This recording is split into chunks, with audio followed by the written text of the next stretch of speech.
ఇంద్రనీల్ మేఘన దంపతుల గురించి మనం ప్రత్యేకంగా పరిచయం చేసుకోవాల్సిన అవసరం లేదు. బుల్లితెరలో వీళ్ళొక ఆదర్శ దంపతులు. ఎన్నో రకాలుగా విమర్శలు ఎదుర్కొంటున్నప్పటికీ కూడా వీళ్ళ దాంపత్య జీవితం 3 పూలు 6 కాయలని చెప్పొచ్చు. అయితే వీళ్ళ దాంపత్య జీవితం ఎంత బాగున్నప్పటికీ కూడా పిల్లల విషయంలో వీళ్ళు చాలా రకాల నెగటివిటీని అయితే ఎదుర్కొన్నారు. మీకు పిల్లలు పుట్టలేదా? పిల్లలు మీరు కనదలుచుకోవట్లేదా? అసలు ఎందుకు మీకు పిల్లలు లేరు? అంటూ రకరకాల ప్రశ్నల నడుమ వీళ్ళిద్దరూ కూడా మాకు పిల్లల విషయంలో మేము ఈ రకంగా అనుకుంటున్నాము. మా ఇద్దరికి మేమిద్దరం చాలు. మాకు ఒకళ్ళకొకళ్ళం పిల్లలమని చెప్పుకున్న సందర్భాలు కూడా ఉన్నాయి.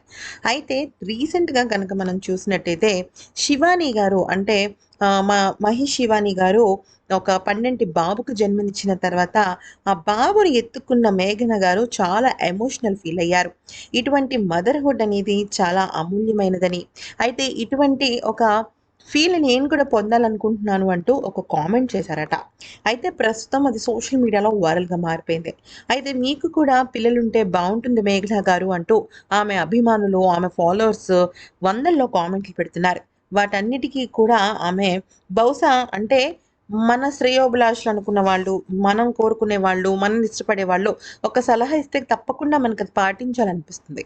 బహుశా ఇంద్రనీల్ మేఘన గారు కూడా మళ్ళీ పిల్లలను కనే విషయంలో ఒక రీథింక్ అంటే సెకండ్ థాట్ ఏమైనా తీసుకుంటారేమో అన్న ఆలోచన కూడా ఉంది. మరి ఇది ఒక రకంగా శుభవార్తనే చెప్పుకోవాలి. ఎందుకంటే ఇప్పటివరకు ఆ ఆలోచనలో లేని ఈ జంట ఇప్పుడు కొత్తగా ఆలోచనలోకొస్తే నిజంగా హ్యాపీయే కదా!